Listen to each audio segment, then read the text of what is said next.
one of the things about hammerheads is that they're extremely sensitive species physiologically to any type of fishing fight.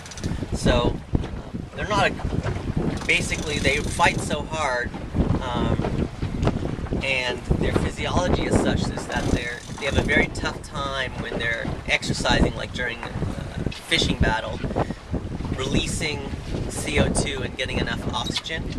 So tiger sharks take advantage of the fact that they're big, so they can pretty much out-compete many things. So they take advantage of their huge size, the fact that they've got, they move over large areas, and that they have these teeth that are pretty much the Swiss Army knife of teeth that have these, just by the shape, they've got all these, you know, one side of it is like a cutting edge, the other side is serrated knife, and then there's a, you know, nice little divot in it that makes a nice little corkscrew shape that helps them to tackle prey like biting through a turtle shell.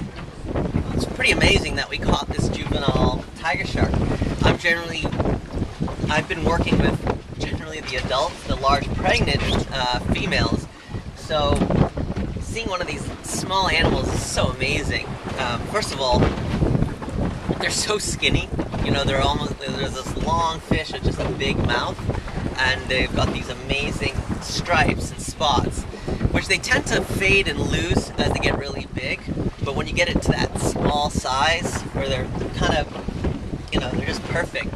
So this is one of the last strongholds for sharks globally, and really, they're flourishing here. And last year, the Bahamas officially became a shark sanctuary, prohibiting the harvest of sharks through commercial fishing. So, if you want to study this species, what a great spot. You know, we selected this point to fish because we have a diversity of habitats. First of all, we have a deep water drop-off, just, you know, a few yards away, really. Comes up quickly. So you have a deep water canyon moving up closely, brings a lot of nutrients and potentially even some deep water species close to shore. And what we're doing is we're sending out our chum slick, our smell out there, and hopefully we're going to be attracting some hungry predators from the deep in closer.